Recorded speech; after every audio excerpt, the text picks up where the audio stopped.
आदाब, आदर, नमस्कार। मैं तमन्ना शर्मा आपका स्वागत करती हूँ WCG न्यूज़ चैनल में। आज मैं आपको कुछ बताने नहीं, आपसे एक सवाल करने आई हूँ। क्या भाषा के आधार पर ही आप लोगों को जज करते हैं?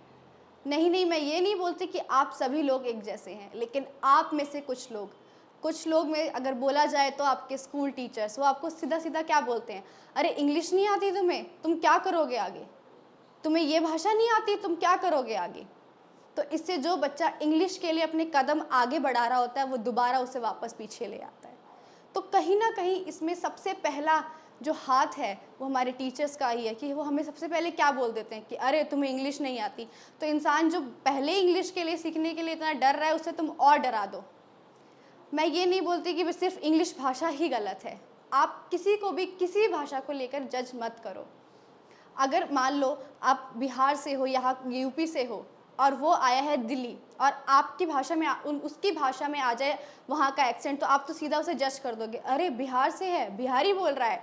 तो सीधा वहीं पर आप उसको जज करके उसकी सारी मोटिवेशन स्टॉप कर दोगे।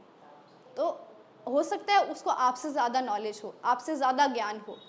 ऐसे ही हिंदी के एक महाकवि हैं, उन्होंने कहा था कि हमें ज्ञान का अहंकार नहीं होना चाहिए, अहंकार का ज्ञान होना चाहिए। वैसे ही भाषा का अहंकार नहीं, भाषा का ज्ञान होना चाहिए।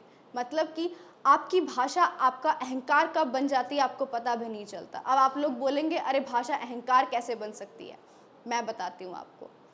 आप कहीं चले जाइए जहाँ वहाँ पर बहुत दिग्गज लोग हैं और वो हिंदी में बिल्कुल एकदम माहिर हैं, और आप रहे इंग्लिश में एकदम अपना भाषा का अहंकार लेके जाओ कि नहीं मेरे को इंग्लिश आती है तो मैं सबसे बड़ा एकदम इंसान हूँ, और वहाँ जाकर आपकी बेइज्जती हो जाए, अरे ये क्या है, मेरे को हिंदी नहीं बोलने आती।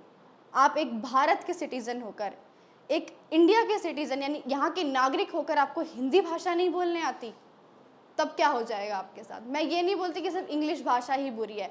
आप किसी को भी किसी भी भाषा, किसी भी लैंग्वेज के लिए जज मत करिए। चाहे वो आपकी किसी भी कंट्री की लैंग्वेज हो, यूपी, बिहार, गुजरात, कोई भी स्टेट की लैंग्वेज हो। क्योंकि आई नो कि हर भाषा के साथ उसका एक्सेंट आता ही है। इंग्लिश में बोलें तो एक्सेंट।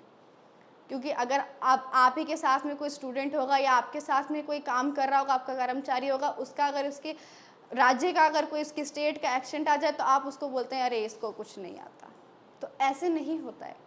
आप उस इंसान को डीमोटिवेट कर रहे हो। आप उस इंसान को उसके लक्ष्य तक पहुंचने के लिए मजबूर मत करो कि वो वहाँ तक पहुँच ही ना पाए, वहाँ से ही अपने कदम पहले कर ले।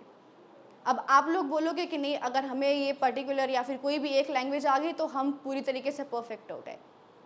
नहीं, क्योंकि अगर पूर्ण तरीके से बोला जाए परफेक्ट यानी पूर्ण, तो वो तो हमारे ईश्वर भी नहीं है। अगर वो पूरी तरीके से पूर्ण होते, परफेक्ट होते, तो आपको पता ही है कि हमारी इस दुनिया में ना तो कोई दानव आता और ना ही कोई नेगेटिव एनर्जी पैदा होती।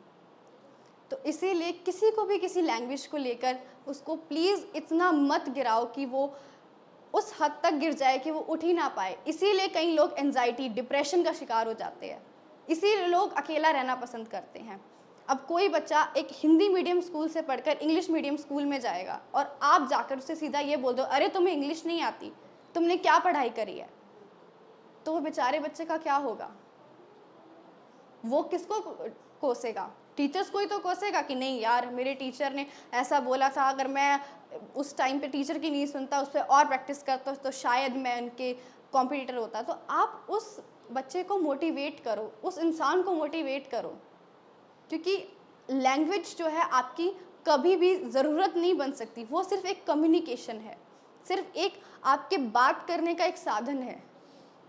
उसे प्लीज़ इमोशन मत बनाओ। आज की वीडियो के लिए इतना ही। आगे के लिए आप मेरे साथ बने रहिए और लाइक, शेयर, फॉलो करना ना भूलें।